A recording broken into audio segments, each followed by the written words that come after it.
ಸಮಾಚಾರ?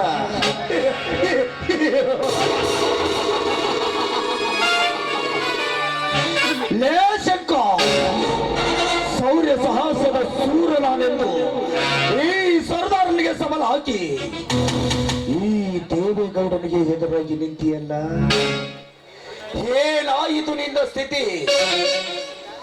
ಮಾನ ಹೋದ ಮೇಲೆ ಮರಣ ಬಂದ ಹಾಗೆ ಎಂದು ವೇದವನ್ನು ಹೇಳುವ ನೀನು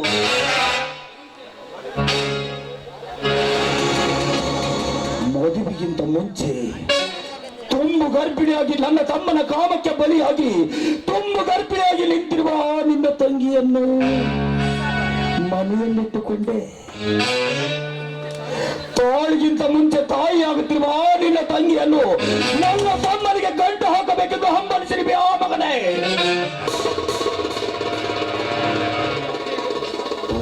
ನಿನ್ನ ತಂಗಿಯ ಹೊಟ್ಟೆಯಲ್ಲಿ ಬೆಳೀತಿರುವ ಪಿಂಡವನ್ನು ಸುಟ್ಟು ಅವಳನ್ನು ಕತ್ತರಿಸಿ ಹಾಕಿ ನನ್ನ ತಮ್ಮನಿಗೆ ರಾಜಾಮನಿ ತಂದ ಹೆಣ್ಣಿನೊಡನೆ ಆ ದೂರಿಯಾಗಿ ನಾ ಮದುವೆ ಮಾಡದಿದ್ದರ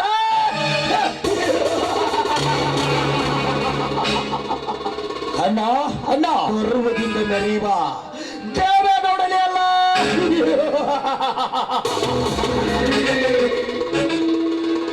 ಅಣ್ಣ ಅಣ್ಣ ಬಾದಿರಾಜ್, ನಿನ್ನ ದಾರಿಯನ್ನೇ ಅರ್ಧ ಗಂಟೆಯಿಂದ ಕಾಯ್ತಾ ಇದ್ದೇನೆ. ಯಾಕಣ್ಣ, ಏನಾದ್ರೂ ಕೆಲಸವಿತ್ತೆ? ನೋಡಿ ರಾಜ್,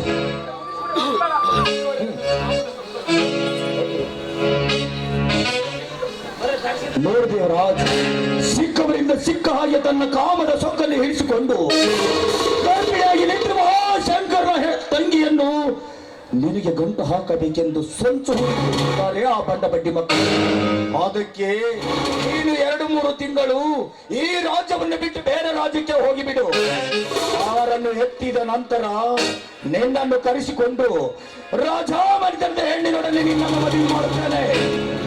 ಅಂದರೆ ನನ್ನ ಅವರಿಗೆ ಎದುರು ನಾನು ಈ ಊರು ಬಿಟ್ಟು ಹೋಗಬೇಕೆ? ಎದುರಿಯಲ್ಲ ದೇವರಾಜ್, ನೀನು ಶಿವಶಂಕರನ ತಂಗಿಯನ್ನು ಪ್ರೀತಿಸುತ್ತಿರುವುದು ಈ ಊರು ಜನರಿಗೆ ಗೊತ್ತಿದೆ. ಈಗ ನೀನು ಅವಳ ಕೊರಳಿಗೆ ತಾಳಿ ಕಟ್ಟುವುದಿಲ್ಲವೆಂದರೆ ಈ ಊರಿನ ಜನರ ಎದ್ದು ನಿಂತು ನಿನ್ನ ಅವಳ ಕೊರಳಿಗೆ ತಾಳಿ ಕಟ್ಟಿಸುತ್ತಾರೆ. ಅಣ್ಣ, ಅಂದರೆ ನಾನಿನ ಮಾತು ದಂಡಿಗೆ ಎದಿರಿಲ್ಲ, ತಾಳಿಗೆ ಎದಿರಿಲ್ಲ. ಓಟು ಚಿತ್ತಿ ಊರು ಜನರಿಗೆ ಎದುರದೆ ನೋಡೋಣ. ಅವಳ ಕೊರಳಿಗೆ ತಾಳಿ ಕಟ್ಟವೆಂದು ಬಂದವರ ತಲೆಯನ್ನು ಕತ್ತರಿಸಿ ಎಡದ ರಾಜ್ಯದ ಕೆಡವಿ ಸುಟ್ಟು ಹಾಕಿಬಿಡೋಣ ಈ ನಮ್ಮ ಸಾಮ್ರಾಜ್ಯದಲ್ಲಿ. ಬೇಡವೇ ರಾಜ, ಬೇಡ. ಈ ಊರಿನ ಜನರನ್ನು ಎದುರು ಹಾಕಿಕೊಂಡು ಬದುಕುವುದು ಬಹಳ ಕಷ್ಟ. ಅದಕ್ಕೆ ಈ ನಿನ್ನ ಹೇಳಿದಂತೆ 2 ತಿಂಗಳ ಈ ಊರು ಬಿಟ್ಟು ಹೋಗಿಬಿಡು. ಆ ಶಿವಶಂಕರ ವಂಶವನ್ನೇ ನಿರ್ವಂಶ ಮಾಡಿದ ನಂತರ ನೀನು ಬಂದು ರಾಜನಂತೆ ಮೆರೆಯುವಂತೆ. ಆಯ್ತಂಡ, ನೀನು ಹೇಳಿದ್ದೆ ನಾನು ಈ ಊರು ಬಿಟ್ಟು ಹೋಗುತ್ತೇನೆ. ನನ್ನ ಮರಳಿ ಬರೋಷ್ಟೊಳಗಾಗಿ ಆ ಶಂಕರ ಮನೆತನವರು ಯಾರು ಕೂಡ ಇರಬಾರದು. Okay Devaraj, okay. ನಿನಗೆ 2 ಲಕ್ಷ ಹಣವನ್ನು ಆ ರಾಮನ ಕೈಯಲ್ಲಿ ಕಳಿಸುತ್ತೇನೆ. ಮತ್ತೆ ನಿನಗೆ ಹಣದ ಅವಶ್ಯಕತೆ ಬಿದ್ದರೆ ನನಗೊಂದು ಫೋನ್ ಮಾಡು.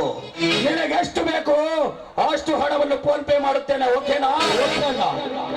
ಬರುತ್ತೇನೆ, ಜಾಗೃತಿ.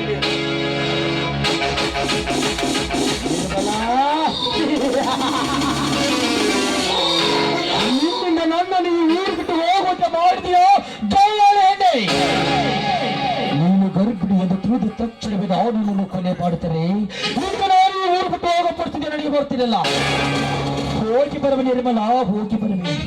ನಾನು ಮರಳಿ ಬರೋಷ್ಟೊಳಗಾಗಿ ನಿನ್ನ ಸಾವಿಸುತ್ತೇನೆ ತಿಳಿತು ಸರಿ.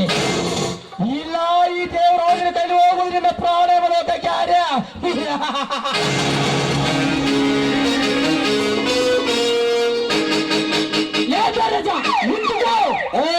ಯಾರೇ ನೀನು? ಕಳುವಿನಿಂದ ಕಾಮದಾಟವನ್ನು ಹಾಡಿ ಒಂದು ಹೆಣ್ಣಿನ ಬಾಳ ಹಾಳು ಮಾಡಿ ಗಂಡು ಸ್ಥಳವಿಲ್ಲದೆ ರಣ ಏಳಿಯಂತೆ ಈ ರಾಜ್ಯವನ್ನು ಬಿಟ್ಟು ಬೇರೆ ರಾಜ್ಯಕ್ಕೆ ಗಡಿಪಾರಾಗ್ತಿರಲ್ಲ. ನಿನ್ನನ್ನು ಒತ್ತು ಎಳೆದುಕೊಂಡು ಹೋಗಿ ಆ ಹೆಣ್ಣಿನ ಕೊರಳಿಗೆ ತಾಳಿ ಕಟ್ಟಿಸಲು ಸಿದ್ಧನಾಗಿ ಬಂದಿರುವೆ ಈ ಇನ್ಸ್ಪೆಕ್ಟರ್ ವಿಜಯ್.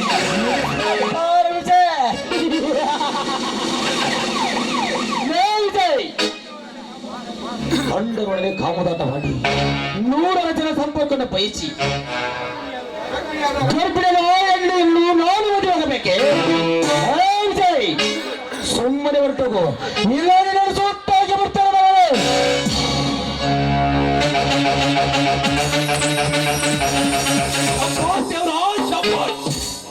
ನೀನು ಬಿತ್ತಿ ಬೆಳೆದಿರುವ ಪೈರನ್ನು ಬೇರೆದವರಿಗೆ ದಾನ ಮಾಡಲು ಹೊರಟಿರುವೆಯಲ್ಲ, ನೀನು ನಿಜವಾಗಲು ದೇವೇಗೌಡನ ತಮ್ಮನ ಅಥವಾ ಬೇರೆದವರಿಗೆ ಹುಟ್ಟಿರುವವರನ್ನು ತಂದು ನಿನ್ನ ತಂದೆ ಜೋಪಾನ ಮಾಡಿದ ಮಗನ?